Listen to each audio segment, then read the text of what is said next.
All right, it's 10 o'clock, so we will go ahead and get started. We've got some folks online as well. If at any point you guys cannot hear me, please let me know. Jamie was fantastic and helped me check my sound earlier. But again, if at any point you can't hear me, please let me know. Hopefully we get Casey in here soon. As everybody in this room knows, I'm not the Gen Ed committee leader, so I do not want to step on any of Casey's toes. There may be, I don't think there's going to be anything that I'm missing necessarily, but I definitely want to make sure that she is here to talk to you guys at some point.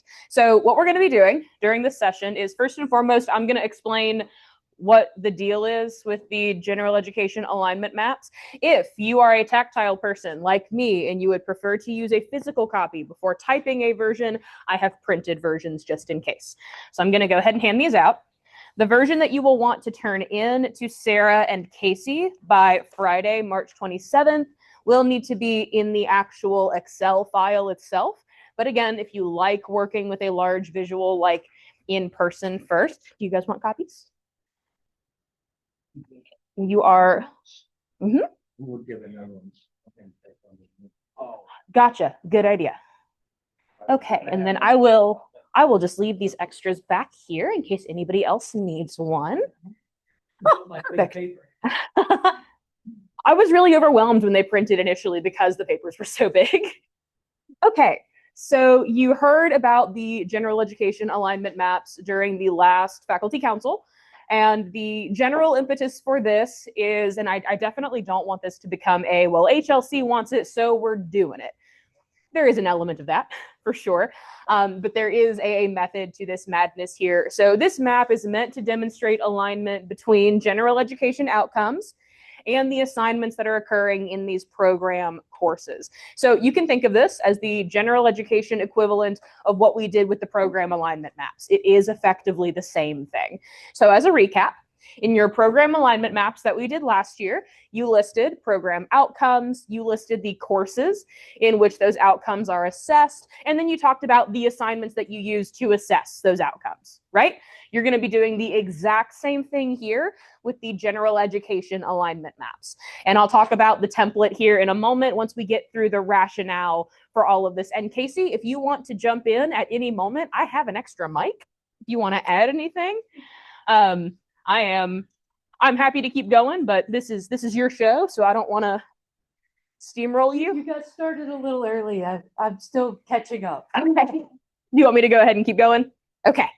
So if we're talking about the why, so the first part is that these general education alignment maps will make the incorporation and the use of the new Gen Ed rubrics that much easier. If you are looking at a Gen Ed rubric and you are thinking, okay, I need to be in accordance with the rubric, looking at oral communication, for example, I need to be doing X, Y, and Z. And you're looking at your alignment map and you're looking at the assignment that you use to assess oral communication and you think, I'm not doing those things. That's what this map is designed to do. It's there to help address those gaps if they exist. And if they don't, it's there to prove, yeah, I'm absolutely doing this and this. I'm able to utilize these rubrics to assess these outcomes in the way that I am supposed to. The other element too, and we can see the boogeyman, HLC, is up here. They want to see proof of alignment and proof that we are talking about this, making sure that we are further improving our general education assessment because, as we all know, that's been a hot button issue here for a hot minute, I think, like 2017-ish. So we want to make sure that we are able to prove to them, yes, this is something we are taking very seriously. And we have before. We were these last few years. Some things work, some things don't. We're hoping that this new process fixes it, that it helps us along. This is a step in the right direction. So by connecting these outcomes to these courses and the bespoke measures in those courses, we create those concrete ties. We're not just saying in a meeting with an HLC representative, yeah, it's happening, and then them being able to look at us and say, nuh-uh, because we don't have any evidence. We can point directly to these files and say, yes, here is where it happens. We'll be able to prove that we've got in those program assessment reports those questions about general education data, and Gordon will be able to pull grades. So we'll have this, we'll have the program assessment reports where you identify the general education outcomes you're assessing and how students are performing, and then we have that back end stuff that we can pull from Gordon. So 3 different ways in which we're attacking this general education assessment. When it comes to completion, and again, I'll talk about the template and everything and the example here in a moment, but we are shooting for a completion date for these of Friday, March 27th. Now, if you are like me and you are very much looking forward to spring break, you know that that is the Friday before spring break. If you end up needing that time to work on it, that is okay. No big deal. As long as it at the very minimum or very maximum, right, is in by the end of spring break, that would be great. But if we can shoot for Friday the 27th, that would be cool. If Now, you get it to us by Friday the 27th, you actually have a spring break. that's true. Yeah. I always have rough drafts due in my English classes, like right before spring break, so they don't have to do anything over spring break. But I tell them that same thing. Like, you can turn it in over spring break, but that's your time lost, buddy. So that's the goal. That's our rationale for why this exists in the first place. Now, the template that you have in front of you here in person or in front of you. Yes, let me Here. Yeah, please use the. Yes, we do. We have Christy and Jamie online. Okay, Janet's trying to get in, but they're telling her to download the app. So I'm telling her this, that's what I told her. Mhm. So, okay, and are we recording this? Mhm. Okay, and it is being recorded. One thing I want to add just about the map is part of the rationale for this particular map is to just get some baseline data of where the programs are now.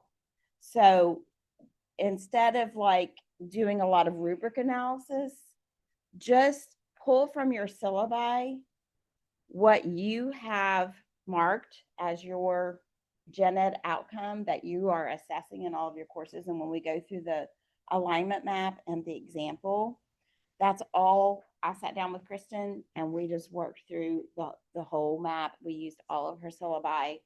So that will give us a baseline of, hey, you've marked in 4 courses, you're assessing written. In 2 courses, you're assessing critical thinking, but you may not have anything for something else, cultural intelligence, or, another one. Maybe it's oral communication. We're not saying like, oh, this is not a punitive thing. Like, if you come up and you're like, gosh, I don't have anything marked for, because programs historically have just done this kind of along the way. We've never really taken the opportunity to like, hey, let's see where everybody's alignment is from a program perspective. It's been kind of like disconnected. So I want all the faculty to just use your syllabi when you're completing this map and just input the courses that you have said that you are assessing. And then, then once we get into some of the data submission, then we'll give feedback to the programs after you all submit these. You want this for all AAS? Yes. Mm-hmm. Well, we're starting with AAS. Just AAS right now. For right now, Okay. yes. Starting with AAS. Yeah, for all AAS programs. Because part of this is data collection and feedback to the programs. So by going into the fall, you all should have feedback from the Gen Ed committee to say where your, sort of strengths and weaknesses in terms of like what you have marked as in terms of what you are assessing. Okay, so do you want to add to that? Morgan said this already because I walked in a minute late, but one of the reasons we're doing this is because we're asking the program to assess Gen Ed. And so we're trying to help you figure out where those assessments are coming from. Mm-hmm. So this alignment is for you to know what to look for when you do your program assessment. Do we have any questions before we talk about the template and then the example? So the example that we were given, that's one for Chris. Yeah. Mhm. Yeah. And once you kind of delve into this, you're going to realize, you're going to be able to self-identify some strengths and weaknesses in just completing the alignment map. Mhm. Okay. So that's just like step 1 of completing this. And then once we, and then we'll get to the assessment part in the program with the rubrics, but that we're just focusing on the alignment maps right now. Yes. Example mentioned, is it in a team somewhere? The example was sent out via email. I want to say it was during faculty council, right? Right before it, I think. the same Yeah, day. and then I sent an email yesterday. Okay, so we've identified a problem in Dean's yesterday, and Rodney was there. Dean's and Christie's team are not on the faculty council email. Ah, So that's where we're having some, like Christie's not receiving certain documents, she usually forwards on.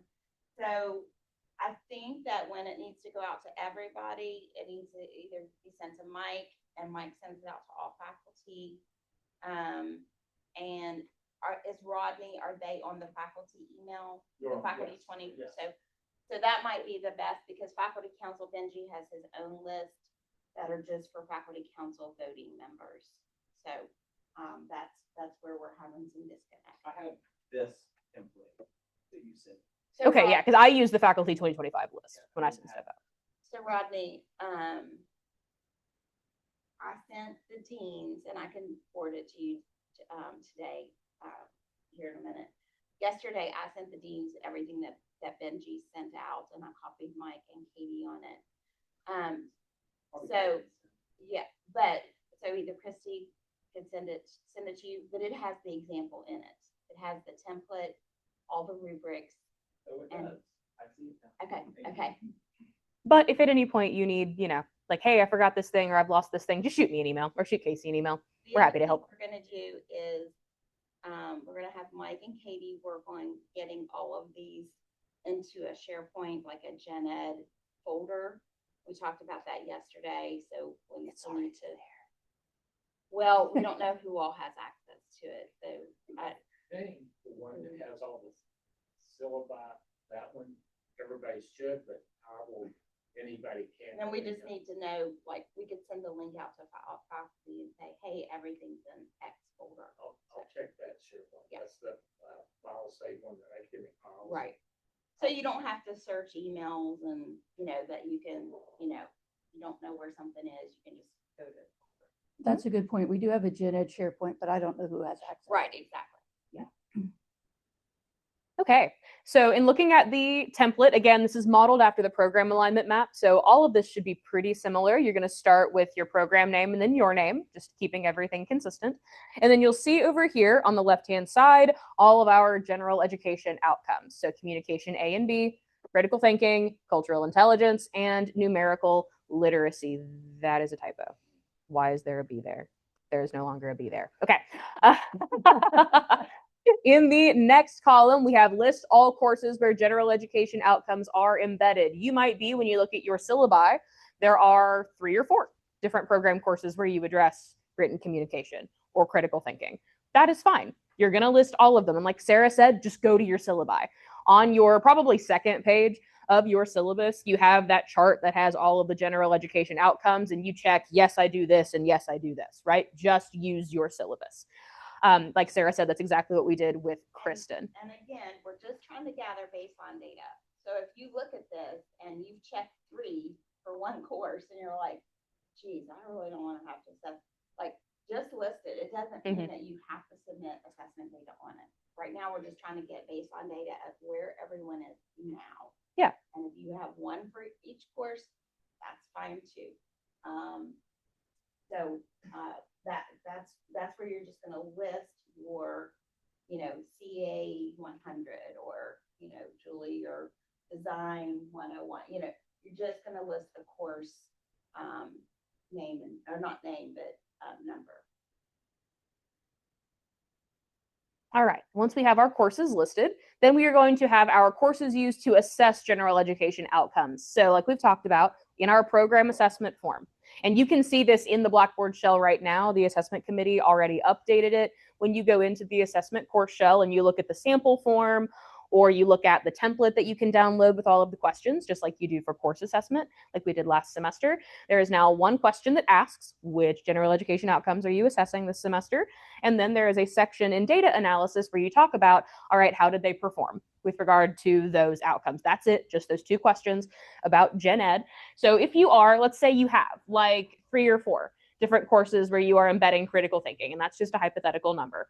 Over here, when we talk about where you are getting that gen ed data, pick one course. Let's say that it's assessed in your 206, 210, again, fake numbers, and 299, and that's your capstone. You're probably going to want to pull that data from your capstone, right? So if you've got that list over here, when you talk about the course where you are assessing that gen ed outcome, just pick your capstone instead. You do not have to pick every single one.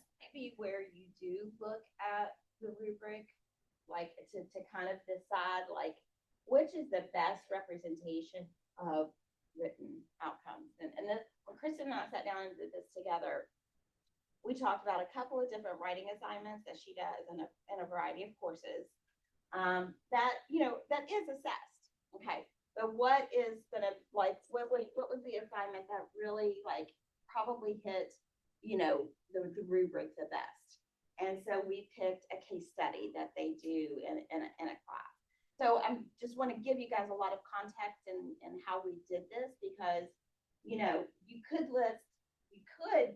pull data and list multiple things, but yeah, really in theory, try to stay focused on the assignments that kind of best represent and best match up with the rubrics. Casey, what would you say to that? I would also include I think maybe it's obvious, but I'll say it anyway. The reason Morgan said the capstone is because if you're assessing how well your program does gen ed, then, you know, the further along in your program, the more likely it is that whatever you're assessing has actually been affected by your program.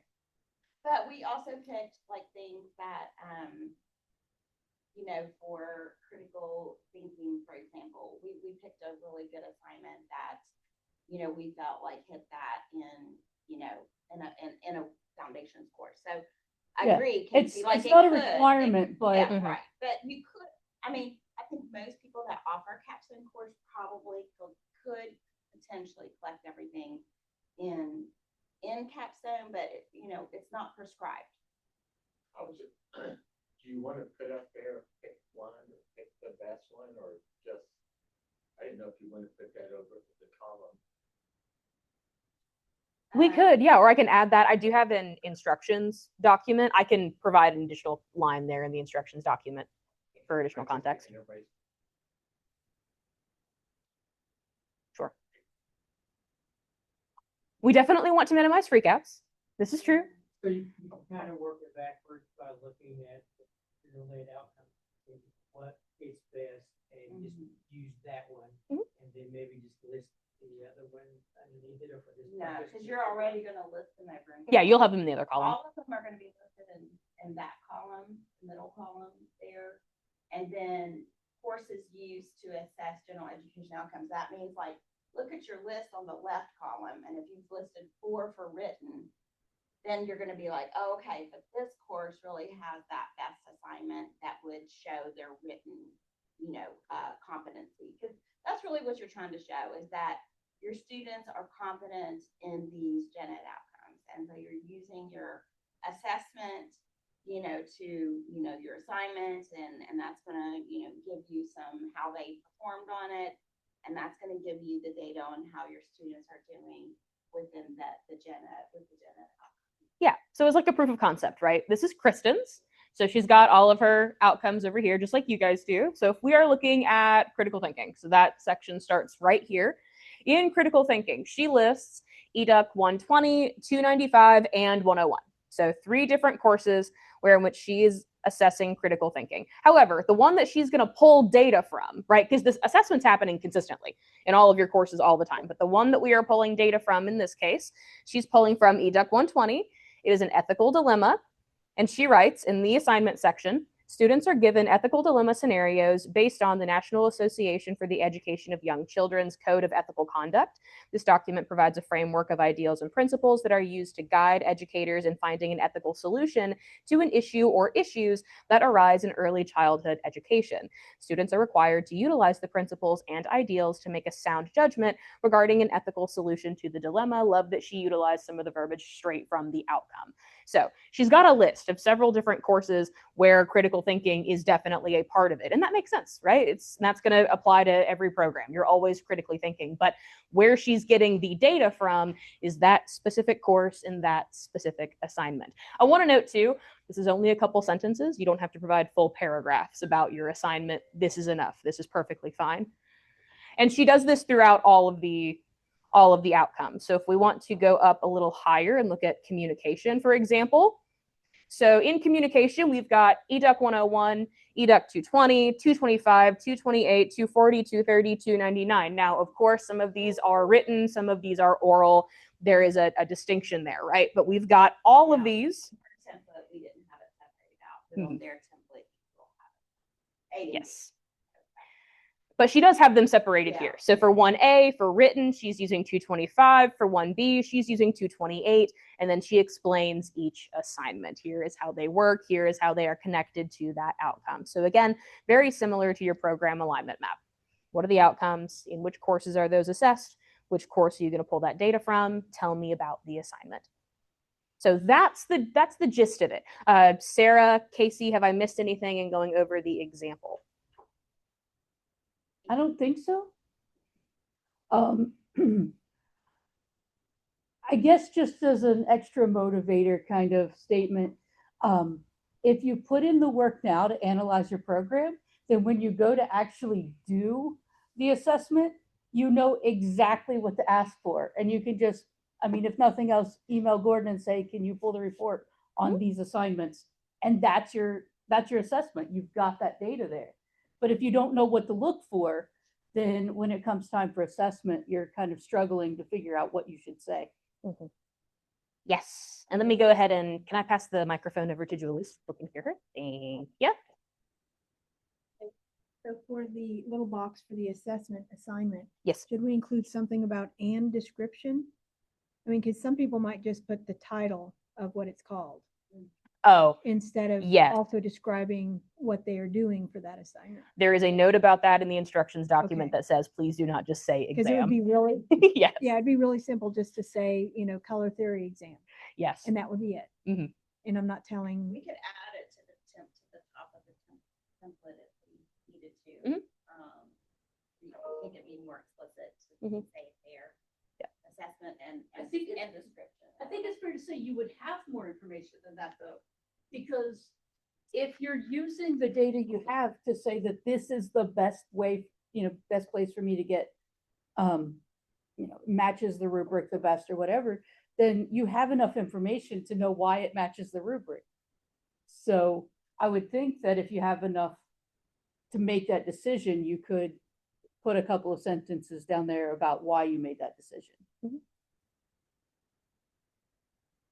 I would agree. What other questions do you guys have? This is mostly what this session is about, right? Part of it is rationalizing, going over examples, but the other part is answering questions, giving you space to work on your map and getting feedback on it while we are here. So how can we, the three of us, help you to do this? What questions do you have? What else do you need?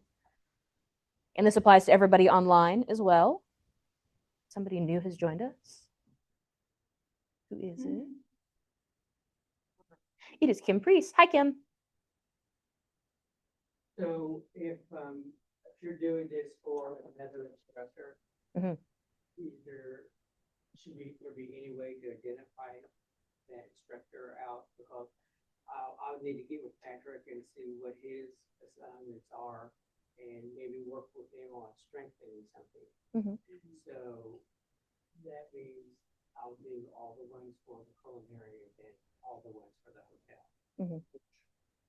So because you're the program director, so if you need to sit down with him to get the assessment part of it, but you probably will already have like which courses that, because you've already had to check a gen ed outcome Mhm. in each syllabi. Should you train him to do his, work with him to do this? Well, that's what I'm saying, that's what will happen, because he doesn't know how to do it now, but Well, but is he considered the program director or not? No. Okay. So, but you all working together, you're responsible for the maps for your two programs, but then he would, was it one, two. So then, but to sit down with him and, you know, make sure that on the assessment end of it, Larry, I guess, yeah, you would. And it'd be good for him to be involved and work with you through completing this. I mean, you know, part what helped Kristen and I is like, I printed each syllabus from EDUC, turned it to the page of the gen ed assessment, and she sat across from me and, you know, typed them all in. And then we just had that discussion about, okay, well, what assignments, what assessments, and, you know, and then she's the one that really chose the ones for the third column. But us kind of working together was helpful. I do want to specify, this is the program level overview of where Yeah. things are. Right. Nothing in here says that you have to be the instructor on that course. Right. Right.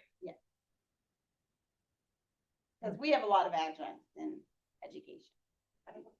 Yes. Can I take the microphone back to you so people can hear you? I don't think one. I'm sure they do. Hi, everybody online. Okay, so my question is in regards to the new LPN program. So this, we're gathering baseline data for this semester, but that program won't be with us until July. So my question is, do we anticipate, we'll go ahead and start this process though. I think we've already made some headway on it. Yeah, you could at least already input what gen ed did. Yeah. As I recall. Yeah, you could go ahead and at least put everything in the first column. And I'm proud to say we have one gen ed outcome for every course, and they're all, I was really happy with that. But my question is, do you anticipate before next fall, do you anticipate adding more assessment to this? Does that make sense? Because you're starting with one, right? Oh, multiple, yes, probably then for the next year. Oh, for the- year two, okay. Yeah, probably. So we'll be safe to do this for our partner LPN program. Won't do anything this year. 'Cause the Right, program right, Yeah. right. Started. You could start the map, the template. And, you know, at some point, probably sit down with the program person Mhm. and, you know, and, walk through this with them. Yeah. And then you could help them in anticipation, like next year, you know, this is where these outcomes are being assessed. And then you work with them on the assignment and assessment of where they're going to submit the data from. Gotcha. We already have a lot of this mapped out already, so. So Perfect. for Yeah, year so- two, yeah, Okay. or not year two, but year one. Will be our year two of collecting gen ed data. Thank you for the clarification. Yeah, and just to kind of piggyback off of something that Sarah mentioned earlier, in a lot of cases with the program alignment maps previously, Mhm. there were definitely some folks who were like, okay, this is still in development. Some of this stuff is just not complete yet. So to echo what she said earlier, like nothing, and this applies to everybody, like this is not ever punitive. If this, you know, let's say that you do get into your map and you were thinking, oh yeah, there is a gap. Oh no, you're not in trouble. HLC would love that you identified that and then are making moves to fix it. So at no stage of the game are you ever going to be in trouble for being like, I only have like 3/4 of this because X, Y, and Z are not complete yet. That's fine. That's cool. As long as you are aware, and we will have sessions in the lead up. Like if you want to meet with us once that program gets going and say, okay, we now have X, Y, and Z. I'd like to go ahead and incorporate this in. We'll do that. And Not a problem. If you make note of it, then you have a closing the loop story and we have better assessment data. Heck yeah, we do. Win-win. There you go. Thank you. And that will be part of the gen ed committee's, I think, responsibility. Keep pointing at me, but But- somebody's gonna. It's somebody that is Right. not Casey. I mean, as the committee, but I'm pointing to Casey because she's the chair at this current moment. But that will be part of, you know, their feedback, which is the way this should work, is giving you feedback on, where, how programmatically, how the students are doing in the program, related to the gen ed outcomes, and potentially making a few suggestions. Okay. Other questions, comments, concerns, anxieties?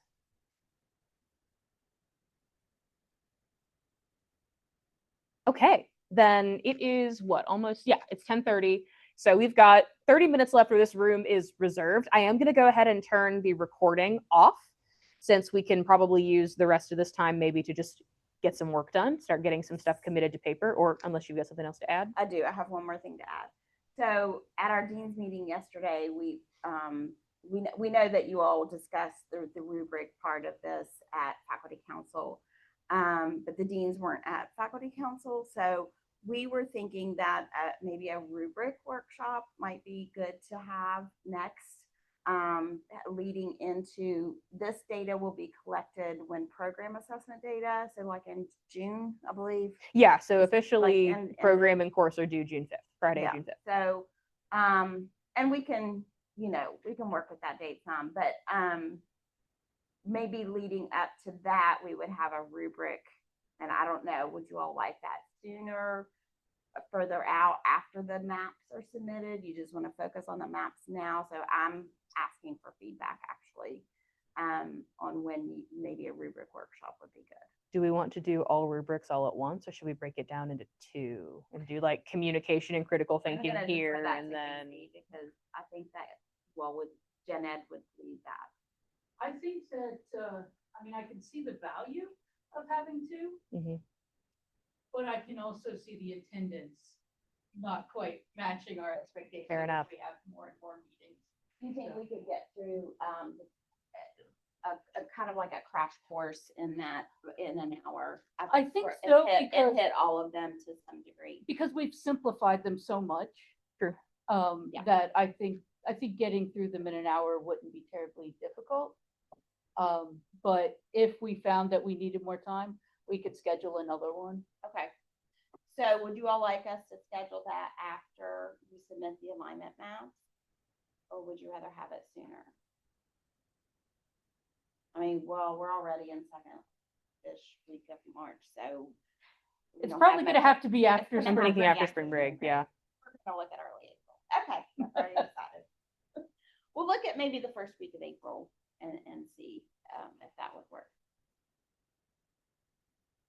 Okay, so I am going to go ahead and turn the recording off if we don't have any other questions that lead to discussion. However, again, the room is open. The three of us are here. So if you would like to work one-on-one, if you'd like to go ahead and start mapping out some of your courses, pulling out some assessments, and then talk about with us how those align. If you just want to work quietly and not talk to anybody, which is how I prefer to do stuff, that's also fine. But I want to make sure you've got the space to do what you need to do. So again, I am going to go ahead and turn the recording off. I will leave Zoom open though. So if anybody on Zoom decides, hey, actually, I do have other questions and I want to ask you, I'll be right here.